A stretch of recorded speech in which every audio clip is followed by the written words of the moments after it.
Spatz Laboratories, one building in Oxnard, California, where $29 lipsticks and $6 lipsticks roll off the same production line.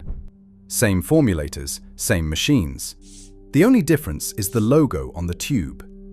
6 brands on this list pulled the same trick. One had the highest lead level the FDA found in 400 lipsticks. Another got caught by the FTC for fake clinical claims. And number 3's founders walked out the exact day their contracts ended. But 3 brands still earned our recommendation. Stick with us until the end. Let's get to it. Worst number 6, Revlon. The Fire Engine Red Lipstick. Love that red. Cherries in the snow. That tube was in every American handbag for 40 years. That brand built modern cosmetics. It doesn't exist anymore the way you remember it. In June 2022, Revlon filed Chapter 11 bankruptcy with over $3.5 billion in debt. They emerged in 2023 as a private company owned by 5 financial firms. None of them has ever formulated a lipstick. When you buy Revlon today, you're not funding a cosmetics company, you're servicing debt. The people deciding what goes in that tube are optimizing for margin, not pigment. The tube still says Revlon. The boardroom says something else. Worst number 5, Too Faced. Jared Blandino and Jeremy Johnson founded Too Faced in 1998 out of a tiny office with a few $100s and a bronzer idea. 20 years later, in November 2016, they sold to Estee Lauder for almost $1.5 billion. The biggest acquisition in Estee Lauder's history at that point. 3 years later, Estee Lauder wrote the brand's value down. They admitted publicly that Too Faced was worth less than what they paid for it. The formulas hadn't improved, the products hadn't gotten better, the sales had declined. On July 1st, 2022, the exact day they were contractually free, both founders departed after 24 years.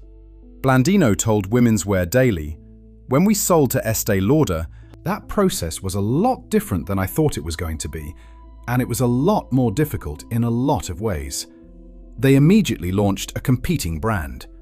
When the people who built a company walk out the day they're allowed to and start competing against it, that tells you everything about what happened inside." A former executive on one beauty forum put it plainly. Estee Lauder is legendary at destroying brands they purchase. Too Faced is still on the shelf at Ulta. The people who built it have been gone for 4 years. Worst number 4, MAC Cosmetics. This is the one that hurts. 2 guys named Frank Toscan and Frank Angelo. They started MAC in Toronto in 1984 as a professional makeup brand for working artists. Real pigments, real quality. The lipsticks came in metal tubes wrapped in black tissue paper. The brushes were professional grade, the kind working makeup artists bought in bulk because nothing on the market was better. Estee Lauder bought a majority stake in 1994 and completed the acquisition in 1998. Frank Toscan walked. What happened after is the playbook you've now seen on this entire list. The brushes got cheaper. The metal packaging switched to plastic. The formulas got simplified. A MAC lipstick that sold for around $8 in the 90s retails for $23 now. And the product inside is not the product that cost you $8. A former MAC artist on a beauty forum wrote, "The pigments of the original colors were just insane. The original MAC brushes were so much better than they are today. I wouldn't call what they bring out these days pro standards anymore." Before the takeover, the same artist wrote, "Sales pressure was non-existent. Once pushing revenue became the priority, the actual artists left. The counter at Nordstrom still says MAC. The lipstick inside the metal tube does not wear like the one you bought in 1998. Let me stop here, because there's a pattern you need to see. MAC, Too Faced, Estee Lauder, Revlon, financial firms. 3 founders gone, 3 formulas changed, 3 price points up, 3 quality benchmarks down.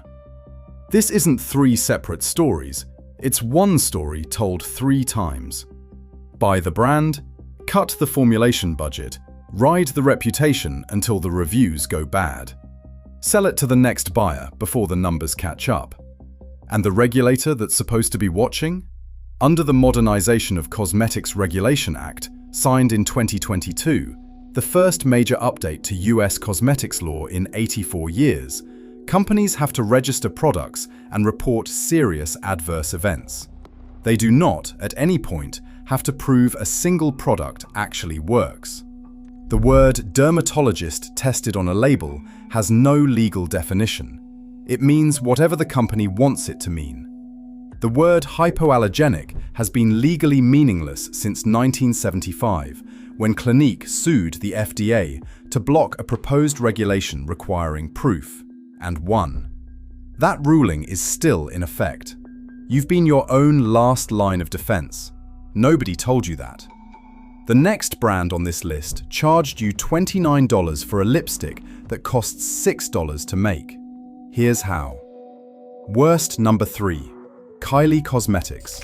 Remember the building in Oxnard from the cold open? That's Spatz Laboratories.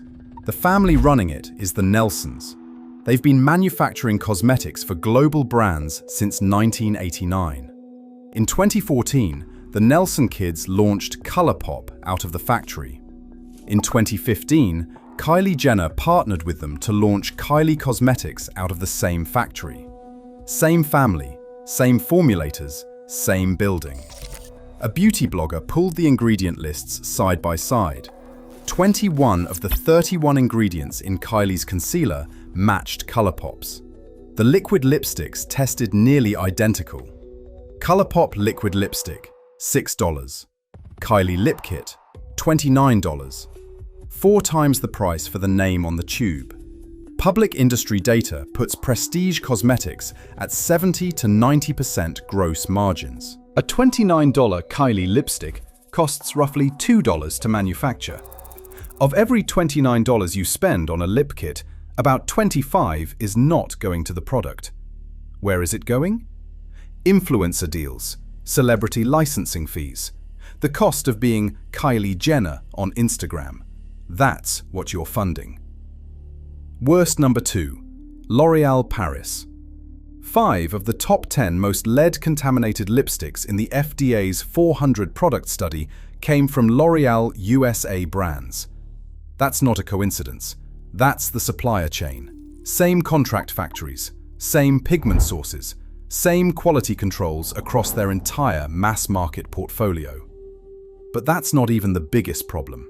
In 2014, L'Oréal settled with the Federal Trade Commission for falsely claiming that Lancôme Genifique and L'Oréal Paris Youth Code products were, quote, clinically proven, end quote, to boost genes activity. The FTC director said it plainly. It would be nice if cosmetics could alter our genes and turn back time, but L'Oréal couldn't support these claims. L'Oréal settled. No fine, no admission. They kept selling the products. Here's the part that matters. L'Oréal owns luxury brands, Lancôme, Giorgio Armani Beauty, YSL Beauty. They also own drugstore brands, Maybelline, NYX, Essie. Same parent company, often the same contract manufacturers. Industry data puts factory cost of a mascara under $2. L'Oréal marks the same formulas up to $30 at Lancôme and $10 at Maybelline.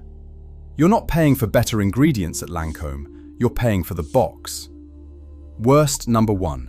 Maybelline. The lead stat from the cold open? That was Maybelline. Color sensational. Shade name Pink Petal. The highest lead concentration in a 400 lipstick FDA study. Multiple other Maybelline products ranked in the top 10 most contaminated. Here's what that actually means if you've been using Maybelline since the 90s. The average woman ingests roughly 24 milligrams of lipstick per day. Eating, drinking, licking her lips, touching her mouth. 30 years of daily application at the lead levels found in Maybelline products adds up to a cumulative exposure the FDA has never modeled. Lead is one issue. The other is PFAS, the forever chemicals. A 2021 Notre Dame study tested 231 cosmetics. 82% of waterproof mascaras tested positive for high fluorine, the marker for PFAS. The forever chemicals that don't break down in your body and don't appear on the ingredient label. There is now an active class action lawsuit alleging undisclosed PFAS in 6 different Maybelline waterproof mascaras. PFAS doesn't leave your body. Neither does lead. Both accumulate in tissue over decades. If you've been using Maybelline since high school, and a lot of women on this channel have, you have been building a cumulative exposure load for 30+ years with no way to track it. No warning label, no disclosure. That's number 1. Tell me in the comments how long you've been using Maybelline. I'll be in there reading. You just sat through 8 brands. Makeup itself is fine. Good makeup still exists. Here's the other half. 3 brands that genuinely earned their spot. At the scale the beauty industry operates, real transparency is actually this rare. Best number 3, Physicians Formula. If you want the Kirkland signature of safe makeup, this is it.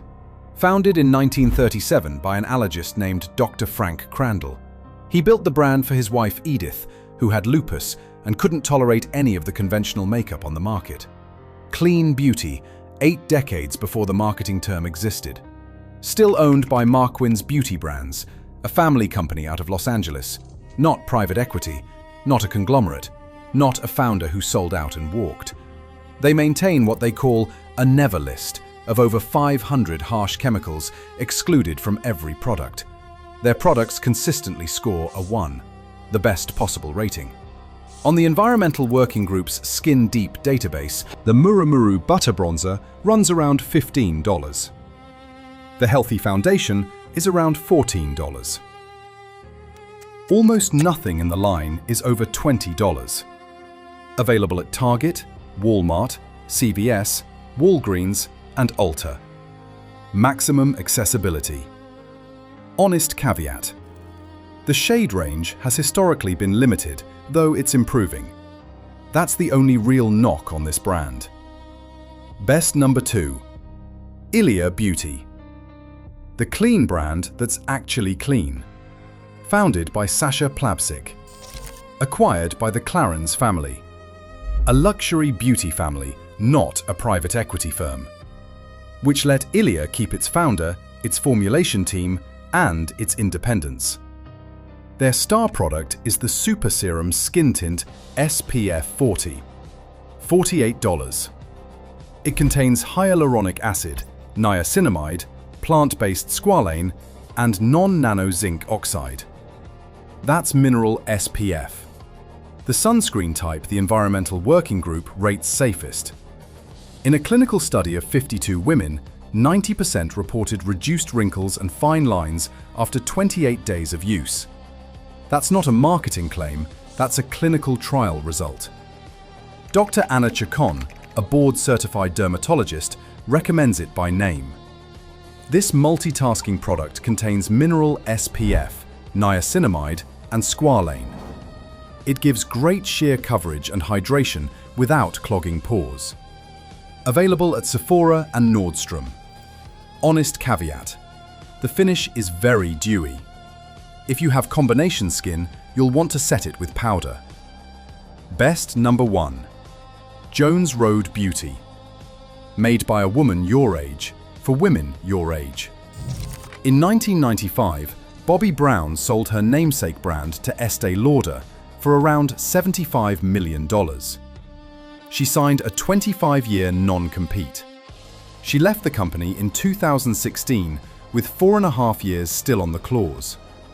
She had a small charm necklace engraved with the month and year it expired. October 2020. She wore it every day. On October 26, 2020, the exact day the non-compete expired, in the middle of a pandemic, the week of a presidential election, she launched Jones Road with her husband and $2 million of their own money. No investors, no board. At age 63. 3 years later, Jones Road did over $100 million in revenue. She told an interviewer what the last 2 years inside Estee Lauder had felt like. Layers, consultants. To me, wasted time, wasted resources. Jones Road eliminates over 2,700 potentially harmful ingredients, stricter than the EU, stricter than the FDA will ever be. The What The Foundation sits at $49 with over 44,000 reviews. The Miracle Balm won Allure's Best of Beauty. It works as moisturizer, concealer, blush, or bronzer, depending on the shade. A 64-year-old customer wrote, "I was recently told by a longtime friend she thought I was in my 40s.